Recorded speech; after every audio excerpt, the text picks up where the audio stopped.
Okay, so year sevens, we're going to look at describing places today. So being able to use noun phrases in our writing and focusing on using the senses within our writing. So noun phrases then. So the job of an adjective is to describe a noun.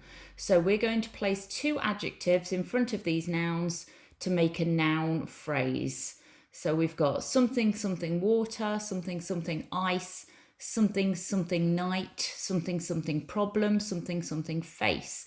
And depending on the adjectives that you use are going to really create different atmospheres. So if you said the calm, peaceful water, that's very different to the rough grey water. So think about how you're describing these nouns and what sort of atmosphere you're creating with them. So give yourself just a couple of minutes to have a go at those.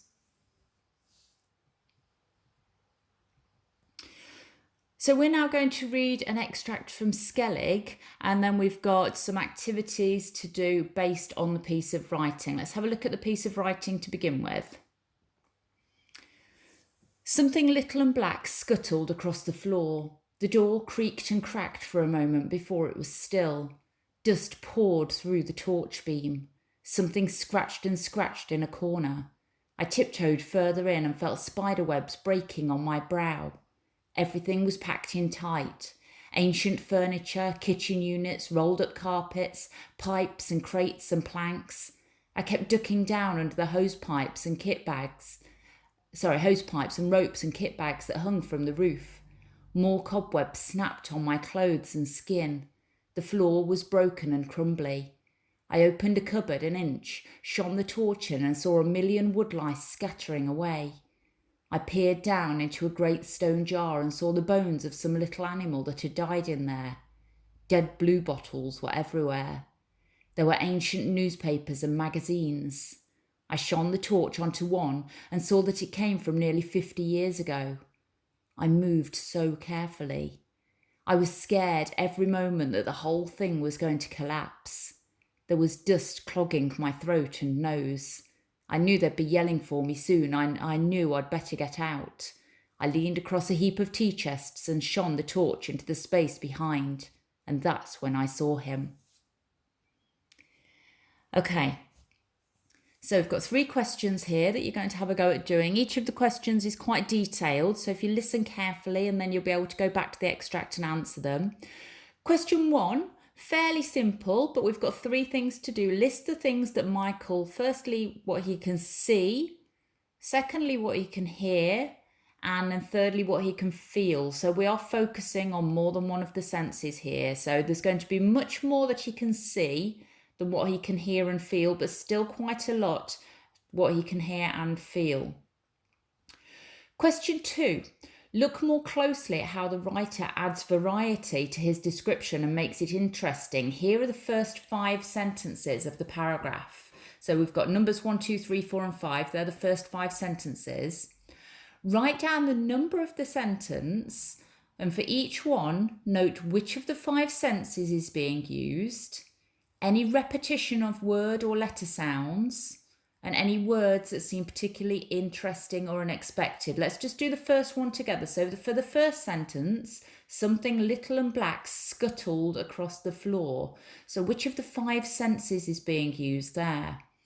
Well, that word scuttle means you can hear it. It's making that sort of scratchy sort of noise. So certainly hearing is one of the 5 senses.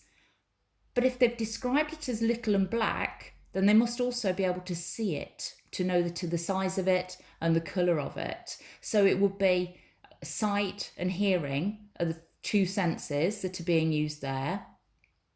Any repetition of words or letter sounds, well, let's listen. Something little and black scuttled across the floor.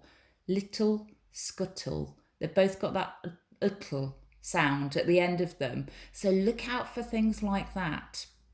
Any words that seem particularly interesting or unexpected? Well, I quite like the word scuttles. Usually, if I'm in the classroom, I'll sort of scratch my fingers on the desk a little bit. I'll try it on the computer. If you can hear that, that's the sort of noise I get from the word scuttled. So it's quite an interesting word because it gives us a sound. We can hear things in our mind as well as picturing things in our mind. So that's what you need to do for each of those 5 sentences. Focus on which of the sentences is being used. Are there any repetition of words or letter sounds? And there are in all of the sentences. And pick out any words that are interesting or unexpected and try and work out why they're interesting or unexpected.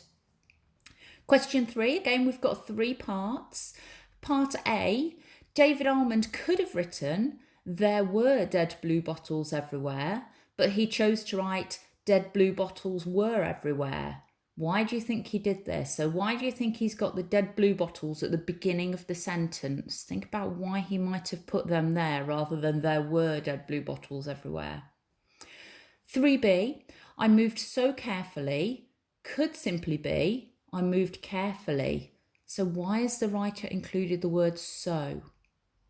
And then 3C, compare the final sentence with the final sentence of the took everlasting paragraph that we did a couple of lessons ago. How are they similar? How are they different? Okay, have a go at those questions now. Probably give yourself about 15-20 minutes to do those. So let's just go through your answers then. So I won't go through question 1. Hopefully you've been able to make a list of things that he sees, hears and feels. Question 2, we've done the first sentence. The second sentence, the door creaked and cracked for a moment before it was still. So the sense being used there would be hearing, because you can hear it creaking and cracking. Repetition of words or letter sounds, you've got the cr at the beginning of creaked and cracked. Any words that seem particularly interesting or unexpected? Well, I think creaked and cracked again because they're similar, but it's really sort of emphasising that creakiness of the door, isn't it? That it's old, that it's noisy, that it's perhaps not been opened very much in recent years. Sentence 3, dust poured through the torch beam. Well, that would be sight, wouldn't it, for the sense, because you can see it sometimes if it's very sunny and you've got light coming in through the window, you can see sort of speckles of dust in the air. It looks almost like a bit of glittery in the air, doesn't it? So that's what it means by there. Repetition of words or letter sounds. If you listen to the words poured and torch, we've got that or sound in them. Dust poured through the torch beam. And words that seem interesting or unexpected, I think poured, because normally we think about pour for liquids, don't we? Not really for dust. So it's quite an interesting way of putting it. Sentence 4, something scratched and scratched in a corner. 5 senses, well, obviously we've got hearing there. Repetition of words or letter sounds, well, we've got the repetition of the word scratched, and I think that's quite interesting. It gives the idea that it's not just scratched once and then silent, it's scratching over and over again, so it's a repeated action. And any words that seem particularly interesting or unexpected, sorry, we've just done that one. So scratched, yes, would be a good one there. 5th sentence, I tiptoed further in and felt spider webs breaking on my brow. So the senses there would be touch or feel, because you can feel the spider webs on his brow. Repetition of words or letter sounds. You've got breaking and brow, both begin with the br. A brow, if you're not sure, the brow is your forehead. But if we just read that sentence with forehead in it instead of brow, I tiptoed further in and felt spider webs breaking on my forehead, doesn't quite sound as good as breaking on my brow. So that repetition really helps the sentence. And I think that's why David Almond has put it in. It's an interesting word. It's probably unexpected because we don't use the word brow very much anymore. Question 3A, David Almond could have written, there were dead blue bottles everywhere. He focused on using the sentence dead blue bottles were everywhere. So the dead blue bottles were at the beginning of the sentence, and it makes the focus of the sentence completely about them. Blue bottles are those horrid big flies that are sort of a bluey greeny colour. They're what blue bottles are. So by putting them at the beginning of the sentence, it means that the focus of the sentence is on them. I moved so carefully could simply be I moved carefully. The writer included so to really show how careful he was being. It wasn't just a bit careful, it was really, really careful. And the sentences, the final sentences from took everlasting and from Skellig. Well, the last sentence from the Skellig, I leaned across a heap of tea chests and shone the torch into the space behind, and that's when I saw him. In took everlasting, it was in a corner stood Took's forgotten shotgun. So similarities, both of them have focused, they've zoomed in or gone into somewhere, searching around and zoomed in on something that's unexpected, either a shotgun or a person. It's written in a much longer sentence in the Skellig extract than it is in Took everlasting. So that's a difference between them. Final activity, we're going to focus on David Allman's word choices. So some of the words that he's used scuttled when he could have used moved. He used tiptoed when he could have used walked. He used snapped instead of broke, scattering instead of running, and peered instead of looked. I want you to try and write out in the final column why you think he made those word choices. Okay, so give yourself about 10 minutes on that. And then we've got some answers here. We've got scuttled instead of moved. Well, it's an unusual word, and it also gives us that noise, doesn't it, as we said earlier.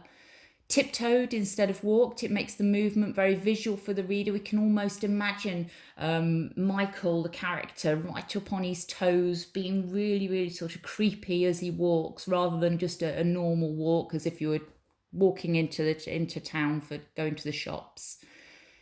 Snapped instead of broke.